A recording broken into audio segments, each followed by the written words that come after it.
Ya ndugu zangu wapendwa, ninawasalimu wote katika jina la Bwana wetu Yesu Kristo. Hapa tunataka kuendelesha somo letu kuhusu Injili ya Bwana wetu Yesu Kristo, ama habari njema ya ufalme wa Mungu. Tukiwa kwenye somo la 11. Hili somo la 11 ninataka leo tuangalie vizuri kile ambacho Biblia inasema, kwa maana kuna njia na njia. Nikisema hivi, ninataka kumaanisha kwamba unaweza ukasoma Biblia yako, halafu kama haukuielewa, basi unaweza kwenda mbali huku ukifikiri ya kwamba uko katika njia ya uzima, kumbe hamna. Ninataka kuzungumzia habari za njia, kwa maana kila msafiri huwa anajua njia maana yake nini. Msafiri yeyote anajua njia ni nini. Lakini pia anaweza kuwa ni msafiri asiyeelewa njia anayoiendea, halafu akapotea njia. Na ingawa anapotea njia, si kwamba hayuko katika njia, lakini njia, kwa sababu njia zinaweza kuwa tofauti. Kuna njia ambayo inaelekea mashariki, nyingine njia inaelekea kaskazini. Halafu anaweza kufikiri kwamba anaenda kusini, kumbi yeye njia anayoiendea ni mashariki. Yeye akijua ni kusini anaelekea, kumbi ni mashariki ndiko anaelekea. Basi leo ninataka tujifunze pamoja kuhusu njia ambayo huwa inaonekana wazi machoni pa kila mtu kwamba ni njia ya uzima, kumbe ni njia ya mauti. Hii ni siri kubwa sana ambayo leo ninataka nikusaidie kuelewa. Bwana tujalie, Roho wa Bwana atufunulie ili tuelewe kabisa njia hii ambayo ni njia pekee ipelekayo ama iendayo uzimani. Halafu tunasoma katika kitabu cha Mithali sura yake ya 14 mstari wa 12, nasema eti iko njia ionekanayo kuwa sawa machoni pa mtu, lakini mwisho wake ni njia ya mauti. Iko njia ionekanayo kuwa sawa machoni pa mtu, lakini mwisho wake ni njia za mauti. Iko njia ionekanayo kuwa sawa machoni pa mtu, lakini mwisho wake ni njia za mauti, ama njia ya mauti. Sasa kwa nini wamesema njia za mauti? Na wameanza kwa umoja, wanasema njia ionekanayo machoni pa mtu kuwa hiyo njia ni sawa, lakini sasa mwisho wake inaonekana ni njia ya mauti, ama njia za mauti. Unajua kuna njia na njia. Njia inaweza ikawa moja, lakini pia zinaweza zikawa nyingi. Kwa maana katika moyo wa mwanadamu kuna njia nyingi kabisa. Moyo wa mwanadamu ni mmoja, lakini ndani yake muna njia nyingi. Hasa inawezekana miongoni mwa hizo njia nyingi zilizo katika moyo wa mwanadamu, kuna ile ambayo anafikiri kwamba ni njia ya uzima, kumbe ni njia ya mauti. Hizi zote njia za mwanadamu zote zinaelekea mautini.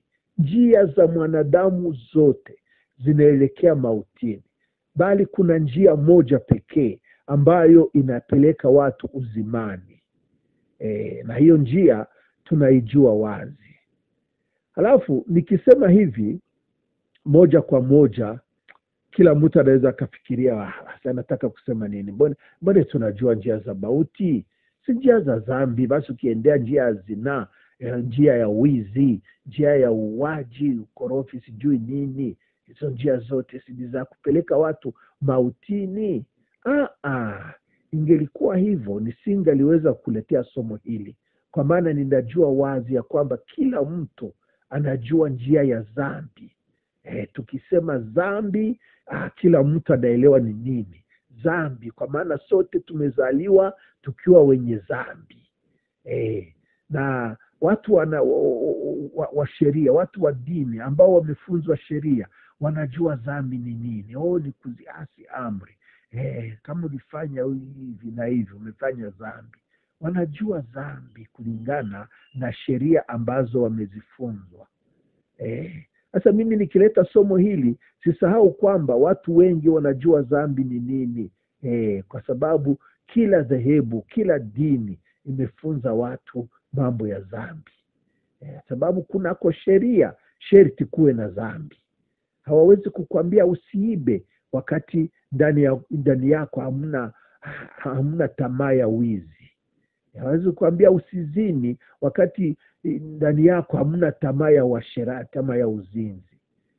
Basi panapo sheria pana dhambi pia. Panapo sheria pana dhambi. Sasa kama tunavyosoma katika kitabu hiki cha Mithali, kwa kweli kuna njia ionekanayo sawa machoni pa mtu, lakini mwisho wake hiyo njia ni njia ya mauti. Sasa njia moja ambayo sio ya mauti tunaikuta katika Injili ya Yohana. Injili ya Yohana sura yake ya 14 mstari wa 6. Inasema hapa, ni Yesu mwenyewe anasema akiwaambia wanafunzi wake. Eti Yesu akamwambia, mimi ndimi njia na kweli na uzima, na mtu haji kwa Baba ila kwa njia ya mimi. Mimi ndimi njia ya kweli na uzima. Njia moja pekee ipelekayo watu uzimani ni njia ya Bwana Yesu. Sasa ni nani ambaye hamjui Bwana Yesu? Ni nani miongoni mwa hawa wote wanaojaa makanisani ambaye hajui Yesu na hajawahi kumkiri kama Bwana na Mwokozi wa maisha yao? Ni kweli hawa wote wanamjua Yesu ni nani. Hata unaweza sikia Waislamu nao wakikwambia kwamba tunamjua Yesu. Kwanza katika Korani yetu huyu Yesu anaitwa Isa bin Maryam. Lakini je, ni kweli wanamjua Yesu? Ama hawa wote wanaopatikana makanisani wanamjua Yesu? Inawezekana wanamjua Yesu. Basi somo langu leo halihusu ama halielekee kumjua Yesu kihalisi. Wenda itakuwa somo ya wakati mwingine, tutajifunza kuhusu Yesu. Huyu Yesu ni nani? Kwa maana kuna watu ambao mpaka sasa hawajakubali, tena wao ni Wakristo, hawajakubali kwamba huyu Yesu na ndiye Mungu. Sio wengi wanakubali hivi, lakini sitaki kuzungumzia hii kwa siku ya leo, bali nataka kuonyesha njia ambayo unaweza fikiri kwamba ni njia ya uzima, kumbi ni njia ya mauti. Ukaona njia unaona ni sawa machoni pako lakini kwa kweli hiyo njia sio sawa. Hiki ndicho kitu ambacho ninataka tuangalie pamoja kwa siku ya leo. Halafu hapa ninakwenda kusoma katika waraka wa pili wa Mtume Paulo kwa Wakorinto sura yake ya 3. Halafu tunaanzia mstari wa 7. Hapa panasema, basi ikiwa huduma ya mauti iliyoandikwa na kuchorwa katika mawe ilikuwa katika utukufu, hata Waisraeli hawakuweza kukazia macho uso wa Musa kwa sababu ya utukufu wa uso wake, nao ni utukufu uliokuwa ukibatilika. Nao ni utukufu uliokuwa ukibatilika. Je, huduma ya roho haitazidi kuwa katika utukufu? Unasikia kwamba hapa pana huduma aina mbili. Kwa mstari wa 7 tunaona huduma moja ambayo inaitwa ni huduma ya mauti. Huduma ya mauti hii imetoka wapi? Kwa shetani au kwa Mungu? Hapa ndipo penye swali sasa. hii huduma imetoka wapi? Kuzimu au mbinguni? Kwa Mungu au kwa shetani? Huduma hii ya mauti. Eti basi ikiwa huduma ya mauti iliandikwa na kuchorwa katika mawe, ilikuwa katika utukufu, hata Waisraeli hawakuweza kukazia macho uso wa Musa kwa sababu ya utukufu wa uso wake, nao ni utukufu uliokuwa ukibatilika. Yani kwa msomi wa Biblia hapa anaelewa moja kwa moja hii huduma ambayo inatajiwa hapa, huduma iliyoandikwa na kuchorwa katika mawe. Hii huduma, kwa usemi mwingine, ukitaka kuelewa haraka, basi elewa kwamba hii ni Agano la Kale. Agano la Kale ndilo limeandikwa na kuchorwa kwenye mawe, tena limeandikwa na mkono wa Mungu mwenyewe. Kidole cha Mungu ndicho kimechora hizi amri kwenye mawe. Halafu huyu mtume Paulo akaiita ni huduma. Huduma. Kazi ya Mungu, sio ya mwanadamu wala sio ya shetani. Ni kazi ya Mungu. Hapa nasema hii ilikuwa na utukufu, kwa sababu Musa alipokuja anatoka mlimani akiwa na hayo mawe mawili ambayo yanaandikwa sheria juu yake. Watu waliona uso wake, wakaona kama unang'aa. Hapo watu wakasema, Musa, unatumiza macho, ficha uso wako, funika uso wako, kwa maana unatuficha. Unajua hii huduma ilikuwa na utukufu, lakini sasa Biblia inasema utukufu ule ulikuwa ni wa muda kidogo tu. Huyu utukufu ulienda ukisha, ukitoweka. Ule utukufu unakwenda unaondoka pole pole. Biblia inasema huu utukufu Waisraeli wote waliuona, halafu wakaukazia macho uso wa Musa, kwa sababu utukufu wa uso wake ulikuwa ni utukufu uliokuwa ukibatilika. Walipouona huo utukufu uliokuwa kwenye uso wa Musa, walienda wakiona utukufu na mtoka pole pole unaondoka. Kwa sababu gani? Kwa sababu hii ilikuwa ni huduma ya mauti. Biblia inasema huduma ya mauti. Basi ikiwa huduma ya mauti iliyoandikwa na kuchorwa katika mawe ilikuwa katika utukufu, hata Waisraeli hawakuweza kuukazia macho uso wa Musa kwa sababu ya utukufu wa uso wake, nao ni utukufu uliokuwa ukibatilika. Je, huduma ya Roho haitazidi kuwa katika utukufu? Huduma ya Roho. Kuna huduma ya Roho na huduma ya mauti. Hiki ndicho kitu ambacho tunakwenda kujifunza leo.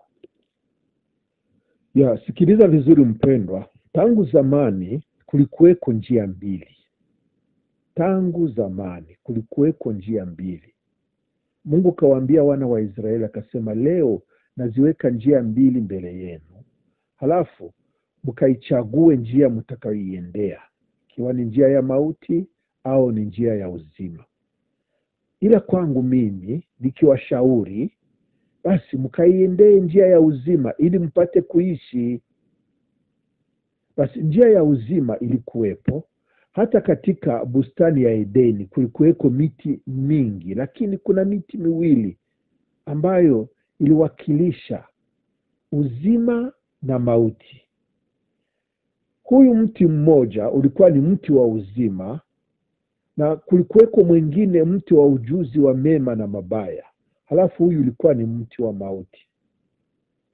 Halafu tukiendelea katika siku zetu za leo, tunaona kwamba kuna njia mbili pia, ama kuna huduma mbili, ama kuna agano mbili. Agano moja inakuja kuonekana ni ya mauti, wakati agano lingine linakuja kuonekana ndilo agano sasa la uzima. Hiki ndicho kitu ambacho ninataka ukielewe sasa, kwa maana wako watu wengi ambao wanahubiri Injili huku wakichanganya mambo. Wanapenda kufundisha watu kuifanya huduma ya mauti badala ya kufanya huduma ya uzima, huduma ya roho. Hiyo huduma ni huduma gani? Unajua Mtume Paulo katika ule waraka, ukisoma hapo juu, tulikuwa somo letu linajengwa juu ya andiko ambalo tunalikuta katika waraka wa pili wa Mtume Paulo kwa Wakorinto sura yake ya 3. Tumeanzia mstari wa 7, lakini tukirudi hapo juu kidogo kwa mstari wa 6, Biblia inasema, naye ndiye aliyetutosheleza kuwa wahudumu wa agano jipya, si wa andiko bali wa roho, kwa maana andiko huua bali roho huuisha. Hapa ni Mtume Paulo anasema, naye ndiye aliyetutosheleza kuwa wahudumu wa agano jipya, si wa andiko bali wa roho, kwa maana andiko huua bali roho huuisha. Sasa unaona utofauti wenye uko kati ya hiyo huduma ya mauti, na huduma ya roho. Huduma ya mauti ni huduma ambayo inajengwa juu ya msingi wa andiko. Huduma ya mauti iliyoandikwa na kuchorwa katika mawe ilikuja katika utukufu. Hata Waisraeli hawakuweza kuukazia macho uso wa Musa kwa sababu ya utukufu wa uso wake, nao ni utukufu uliokuwa ukibatilika. Je, huduma ya roho haitazidi kuwa katika utukufu? Je, huduma ya roho? Hii ndio Mtume Paulo anasema, sisi ametufanya kuwa wahudumu wa agano jipya, si wa andiko bali wa roho, kwa maana andiko huua bali roho huuisha. Hili andiko ambalo linatajwa hapa linamaanisha sheria. Unajua Musa ndiye amekuja na sheria. Musa ameleta sheria, amepewa na Mungu sheria ama amri 10, akawapatia wanadamu, wana wa Israeli. Alafu wakafurahia sana, wakamwahidi Mungu kwamba watazishika, watazitimiza zote. Kumbe hawakujua Mungu aliwatakia mema ili awafahamishe udhaifu wao, kwa sababu hizi sheria zimekuja ni kama kuweka hadharani, kuweka wazi udhaifu wa mwanadamu, kumwonyesha kwamba yeye mwanadamu hawezi kushinda dhambi. Haiwezekani mwanadamu asimame mbele ya dhambi, kwa maana yeye ni mwenye dhambi, amezaliwa katika dhambi, yeye ni mtumwa wa dhambi. Basi sheria inakuja kumwonyesha dhambi, jinsi gani mtu mwenyewe ni mwenye dhambi. Sheria inakuja kufunua dhambi, sheria inakuja kuonyesha dhambi. Lakini mwanadamu hakujua kile ambacho Mungu alitaka kumweleza katika ule usemi wa amri ama wa sheria. Mwanadamu akafurahia tu kwamba tutafanya tu. Anasema tusifanye hivi. Afu kama hatufanyi hakuna shida, tutafanya tu. Tutazitii amri, hatutafanya. Sasa anasema tusifanye, basi na sisi hatutafanya. Lakini mwanadamu hakujiuliza ikiwa ana huo uwezo ndani yake wa kuweza kujizuia asiweze kutenda dhambi. Mungu alitaka mwanadamu ainue mikono juu, halafu amulilie Mungu. Mungu mwenyewe amjalie neema. Najua mwanadamu ilimbidi ajitegemeze kwenye neema ya Mungu tu, kwa sababu ndani yake hamuna uwezo wa kushinda dhambi. Ni katika Mungu tu ndipo anaweza akafaulu kushinda dhambi. Lakini hakujua, mwanadamu hakujua, tangu zamani hakujua, na hata sasa hajui. Wengi miongoni mwa wahubiri wengi hawajui, wanahuduma ile ambayo ni ya mauti, lakini wanafikiri wako wanafanya kazi ya Mungu, wanafanya huduma ya Mungu. Kumbe hawajui huduma hii ni huduma ya mauti. Najua wahubiri wengi, wengine wanatembea barabarani, wengine masokoni, sijui wengine katika gari wanakwenda wanahubiri, wengine katika mashua, wengine wanahubiri, enyi wenye dhambi mwache dhambi, enyi walevi mwache ulevi wenu, wazinzi mwache uzinzi wenu, enyi wezi mwache kuiba, mzitie amri za Mungu. Yaani wanafundisha watu ni kama Musa amefufuka kabisa. Ukisikia mhubiri wa leo akichachamaa anawaambia wenye dhambi jinsi gani wataungua motoni kwa sababu wanatenda dhambi, unajiuliza huyu mtu amefunzwa na nani? Amefunzwa na Musa ama ni mwanafunzi wa Bwana wetu Yesu Kristo? Sasa njia inaonekana kweli kuwa ni njia ya nzuri, ni njia ya haki, ni njia iliyo sawa machoni pa mtu. Ukimwambia mwenye dhambi aache dhambi zake, unasikia kwamba unafanya kitu cha ajabu, lakini kumbe haufanyi kitu. Utamwambia mwenye dhambi aache dhambi zake namna gani? Je, ana uwezo wa kuziacha? Angekuwa na uwezo ule, angeendelea kuzifanya? Mbona sisi sote tulikuwa watumwa wa dhambi? Ni nani ambaye hakutaka kuacha dhambi lakini akakosa huo uwezo ndani yake akashindwa? Hakuna mtu ambaye anafurahia kuishi katika dhambi, bali anafungwa, anashindwa na kutoka katika dhambi, isipokuwa kwa neema tu ya Mungu. Ndio maana Biblia inasema tumeokolewa kwa neema, si kwa sheria. Hatukuacha dhambi ili tuokoke, hapana. Tumesamehewa dhambi kwa neema ya Mungu, halafu tukapewa msaada wa Roho Mtakatifu, yule ambaye anaweza kutuwezesha kushinda dhambi. Lakini kwa kweli sisi tumesamehewa tu, si kwamba tuliokoka kwa kuwa tumeacha dhambi, hapana. Tumesamehewa dhambi zetu, halafu tukapewa roho ya neema ili kwamba ituwezeshe kushinda dhambi. Hiyo roho ikatuondoa katika hiyo tamaa ya dhambi iliyokuwa kitujaa.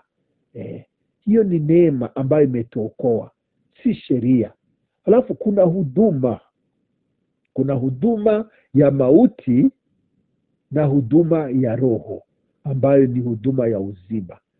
Paulo anasema sisi tumefanywa kuwa wahudumu wa agano jipya, si wa andiko bali wa roho, kwa maana andiko huua bali roho huuisha. Basi huduma ya mauti ni agano la kale. Huduma ya mauti ni agano la kale. Mtu ambaye anafundisha agano la kale, huyu anapeleka watu katika mauti, si katika uzima. Lakini kwa kweli inaonekana ni njia nzuri sana, njia ya Mungu.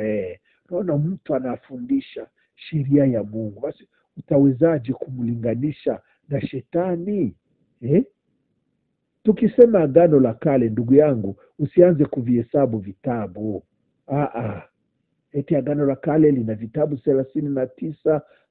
Silo agano ambalo tunaliongelea hapa. Tunasema covenant au alliance kwa Kifaransa.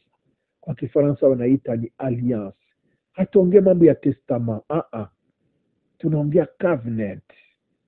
Agano, covenant. Hapana mambo ya vitabu. Ni agano. Na lile agano ambalo ni covenant au alliance, tunaliona kwenye mawe. Ndio maana Mtume Paulo kaandika kwa mstari wa 7, anasema basi ikiwa huduma ya mauti iliandikwa na kuchorwa katika mawe ilikuwa katika utukufu, hata Waisraeli hawakuweza kukazia macho uso wa Musa kwa sababu ya utukufu wa uso wake, nao ni utukufu uliokuwa ukibatilika. Je, huduma ya Roho haitazidi kuwa katika utukufu? Unasikia kwamba hii huduma ama hii covenant ama hii alliance imeandikwa kwenye vibao, kwenye mawe. Hapa kapewa Musa wapelekee wana wa Israeli. Hili agano ambalo wamefanya pamoja na Mungu, kwamba hatutafanya hiki na kile, hiki tutafanya hivi na hivi, kwa sababu ni agano. Sawa, hawa waliokubali haya, basi tunaona mwisho wao ni mauti. Hakuna aliyefaulu kuzitimiza hizi sheria. Ndio maana inaitwa agano la mauti. Hili ni agano la mauti. Labda utajiuliza, sasa mambo haya yanawezekanaje kuwa agano ni amri 10? Kwa sababu watu hawakufunzwa hii. Wahubiri wengi hawajui agano la kale na agano jipya, utofauti wake. Acha tusome kwanza katika kitabu cha Kutoka sura yake ya 34 na mstari wa 28. Kutoka 34 mstari wa 28 nasema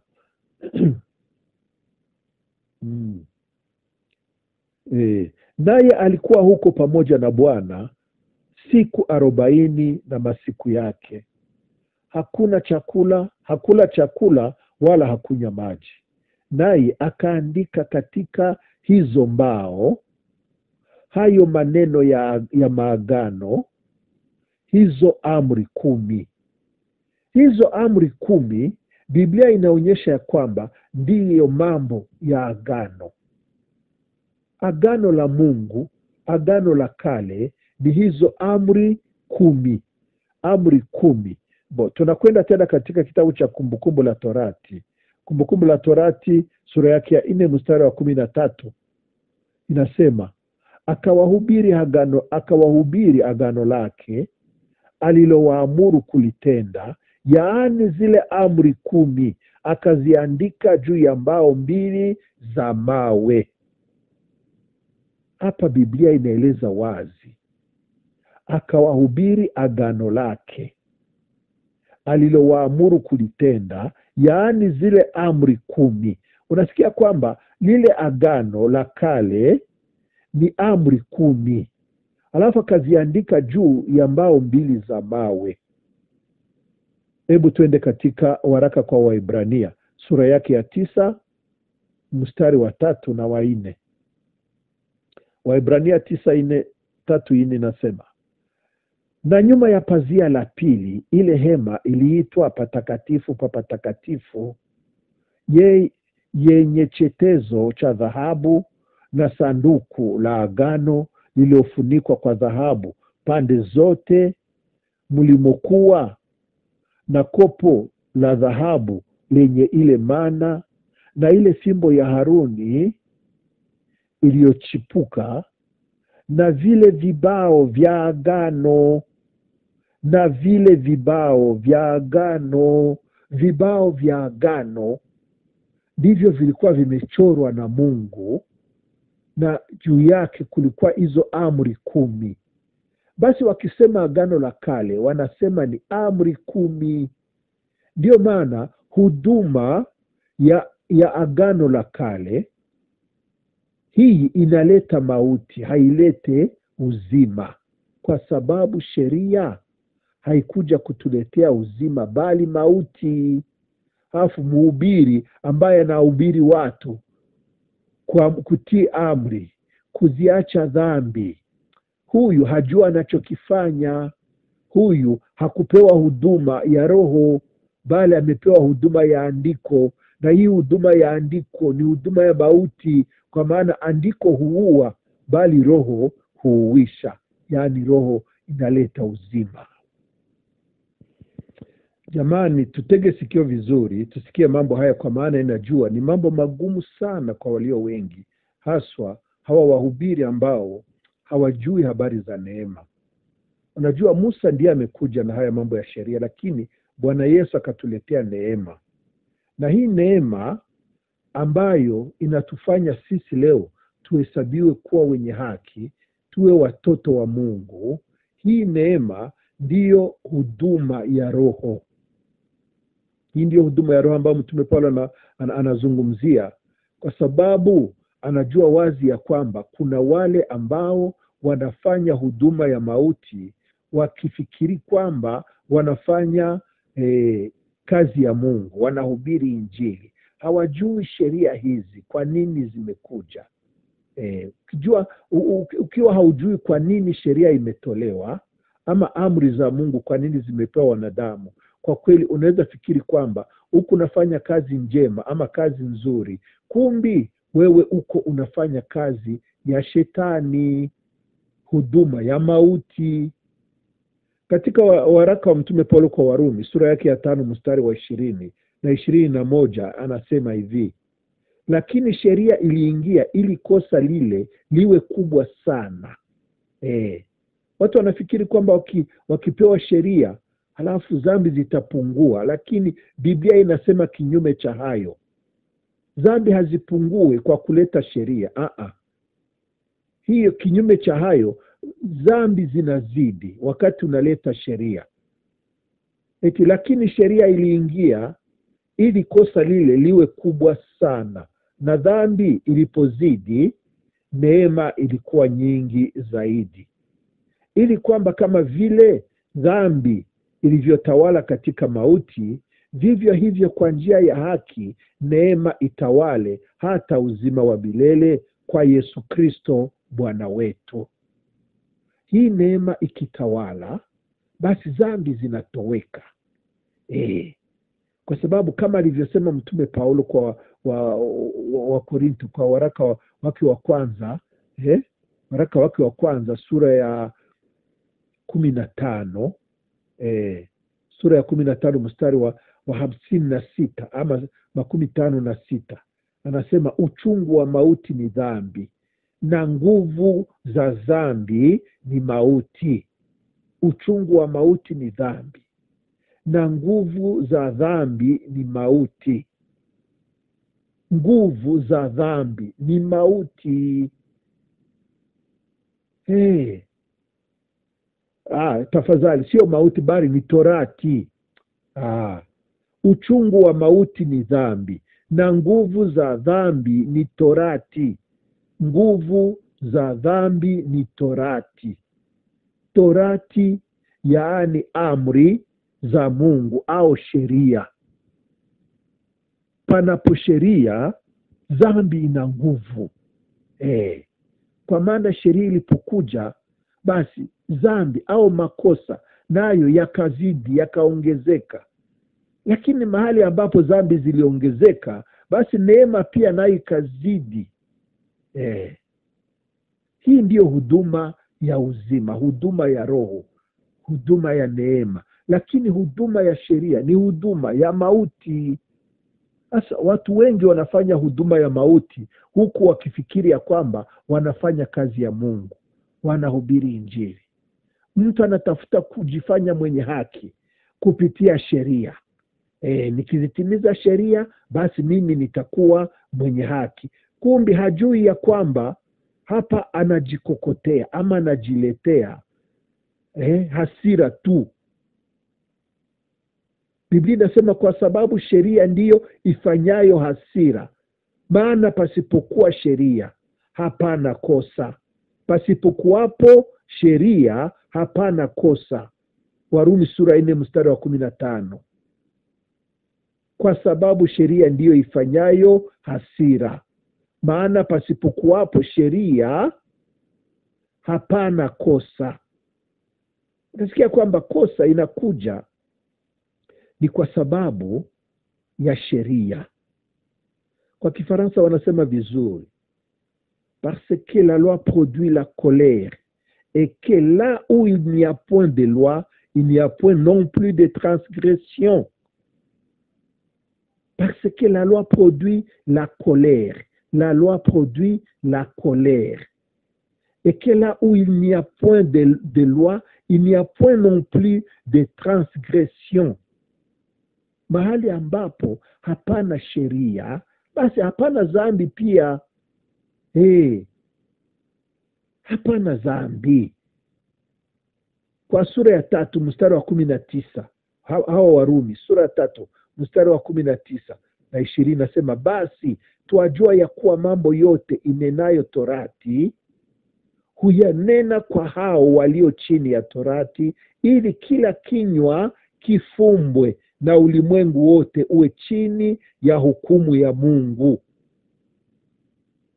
Kwa sababu hakuna mwenye mwili atakayehesabiwa haki mbele za Mungu kwa matendo ya sheria, kwa maana kutambua dhambi huja kwa njia ya sheria.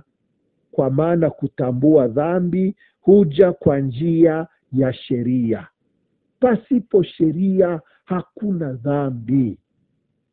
Sasa dhambi ilikuja kwa sababu ya sheria, ikahesabiwa kwa watu kwa sababu ya sheria. Lakini hapo awali dhambi ilikuwepo ulimwenguni, lakini haikuhesabiwa kwa mtu awaye yote, isipokuwa sheria ije. Sheria ilipokuja, halafu dhambi nayo ikaja. Lakini si kwamba haikuwepo, ilikuwepo kabla ya sheria, lakini hakuna mtu ambaye alihesabiwa dhambi pasipo sheria. Sasa hapa tuko tunajifunza kuhusu huduma ya mauti na huduma ya roho. Lakini hii yote kitabu cha Mithali kimetuonyesha ya kwamba kuna njia ionekanayo sawa machoni pa mtu, lakini mwisho wake ni mauti. Hii njia ya sheria, hii njia ya agano la kale, jamani, ni njia ambayo ni njia ya mauti. Lakini ni nani ambaye anaweza kaokoka dhambi hii? Wakati yeye anaifuatia ama anaiendea hiyo njia ya sheria, ni nani anaweza kaokoka dhambi? Hakuna. Ndio maana inaitwa njia ya mauti. Lakini si kwamba mtu anachokifanya ndicho kinamsababisha yeye aangamie ama apotee milele, bali njia anayoiendea ndiyo njia ya mauti. Unajua kuna watu ambao wataangamia wakati hawakuiba, hawakuzini, hawakufanya hiki na kile, lakini kwa sababu tu hawakuendea njia ya uzima ambayo ni Bwana Yesu, hawakumwamini Bwana Yesu, hawa wataangamia pasipo kutenda jambo fulani. Kutokumwamini Bwana Yesu tu inatosha wewe uende Jehenamu, uende motoni, uangamie milele, kwa sababu tu ya kutokumwamini huyu Bwana Yesu. Halafu hii njia ambayo inaonekana ni njia bora, njia nzuri, njia ya haki, njia ambayo ni ya sheria za Mungu, wewe haufanyi hiki na kile, kama walivyokuwa wakijidai Mafarisayo. Unajua Mafarisayo walijidai, unajua sisi tunafunga mara 2 kwa juma, sisi hatuibe, hatuzini, hatufanye hiki na kile, kwanza sisi tunatoa zaka, kila nani tunafanya, kila sehemu ya 10 tunatoa, yaani tunafunga mara 2 kwa wiki. Yaani wanajitapa matendo mazuri walikuwa wakifanya. Na hii ni kweli, kulingana na sheria hao watu walionekana kabisa hawana mawaa. Lakini kwa sababu hii njia ingawa inaonekana ni nzuri machoni pa mtu, lakini mwisho wake ni kuangamia, ni upotevu. Na ndio maana Bwana Yesu akasema, nisingelikuja halafu nikaongea na ninyi, msingelikuwa na dhambi, lakini sasa dhambi yenu ipo, inakaa, hamuna la kujitetea tena, kwa sababu mimi ndimi njia, kweli na uzima, na mtu haji kwa Baba ila kwa njia ya mimi. pamoja na sheria zako, kutii amri, sijui kufanya nini, hiki na kile, haitoshe ili kwamba upate uzima wa milele. Bali kwa njia ya Bwana Yesu sisi tunao uzima wa milele. Jamani, najisikia kama ningeendelea sana, lakini acha somo hili tuwe kama tunalikatia mahali hapa, ama tunalisimamishia mahali hapa, alafu tutaendelesha hapo hapo. Tutaendelesha hapo hapo, kwa sababu andiko letu lina maelezo makubwa sana, maelezo mengi sana. Alafu nakutakia tu, ama nakuombea neema ya Baba iwe juu yako ili upate kuelewa. Ukitofautisha leo hii njia ya sheria na njia ya neema, ninakwambia wewe leo utafunguliwa, utawekwa huru. Tena utafurahi sana, utafurahia neno la Mungu, utafurahia uzima, kwa sababu hapo ndipo penye uzima. Ukipata huduma ya Roho, basi wewe unaingia uzimani. Bwana akubariki mpendwa.